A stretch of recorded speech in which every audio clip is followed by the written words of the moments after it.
দারিদ্র সীমা থেকে উপরে উঠে কিভাবে নিজের ভাগ্যের চাকাকে পরিবর্তন করবেন, কিভাবে আপনি স্বাবলম্বী হবেন, কর্মসংস্থানের ব্যবস্থা আপনি কিভাবে করবেন। এবং আমরা আগেও বলেছি যে জাকাতকে প্রেসক্রাইব করার বা ফরজ করার মূল উদ্দেশ্য হচ্ছে সমাজ থেকে দারিদ্রতা বিমোচন করা।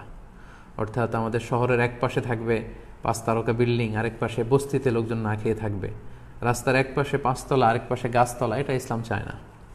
বরং ইসলাম চায় যে সম্পদের তারল্য এটা সবার কাছে চলে যাক, সমাজের সবাই সুখে সমৃদ্ধিতে ভালোবাসা এবং সৌহার্দ্যপূর্ণভাবে বেঁচে থাকুক। এটা একটা সোশ্যাল সিকিউরিটি নেট বা সেফটি নেট, সামাজিক নিরাপত্তা বলা হয়। আমরা যদি খেয়াল করি তাহলে দেখব যে গোটা বিশ্বের প্রায় 95% অ্যাসেটের মালিক হচ্ছে পৃথিবীর মাত্র 5% লোক।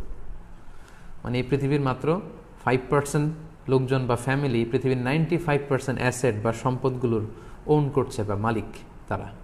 এভাবেই কিন্তু পৃথিবীতে এই দারিদ্র বৈষম্য বা মানবিক বৈষম্যগুলো তৈরি হয়েছে। এজন্য সূরাতুল হাশরের 7 নম্বর আয়াতে আল্লাহ তাআলা এই দিকটা ইঙ্গিত করে বলছেন, কাইলা ইয়াকুনা দুলাতান বাইনাল আগনিয়া মিনকুম।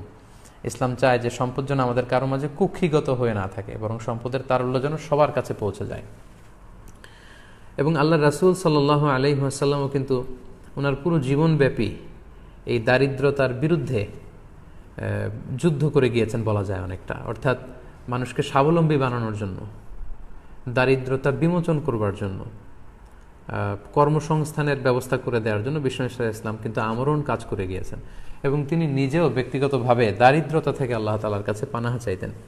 সুনানে আবু দাউদের একটি হাদিস আমি এখানে উল্লেখ করতে চাই যে আল্লাহ রাসূল সাল্লাল্লাহু আলাইহি ওয়াসাল্লাম প্রায় এই দোয়াটা পড়তেন যে আল্লাহুম্মা ইন্নী আউযু বিকা মিনাল ফাকরি ওয়াল কিল্লাতি ওয়াল যিল্লাহ। এর মানে হচ্ছে, হে আল্লাহ, আমি দারিদ্রতা থেকে আপনার কাছে পানাহা চাই, আমি স্বল্পতা থেকে আপনার কাছে পানাহা চাই, আমি লাঞ্ছনা থেকে আপনার কাছে পানাহা চাই। তার মানে দারিদ্রতা এটা চেয়ে নেওয়া যায় না আল্লাহর কাছে, বরং এটা থেকে পানাহা চাইতে হয়। এবং এটা থেকে কিভাবে আপনি দারিদ্র সীমা থেকে উপরে উঠে কিভাবে নিজের ভাগ্যের চাকাকে পরিবর্তন করবেন, কিভাবে আপনি স্বাবলম্বী হবেন, কর্মসংস্থানের ব্যবস্থা আপনি কিভাবে করবেন, সব সময় কিন্তু আল্লাহ রাসূল সাল্লাল্লাহু আলাইহি ওয়াসাল্লাম এ ব্যাপারে আমাদেরকে উৎসাহ দিয়ে গিয়েছে।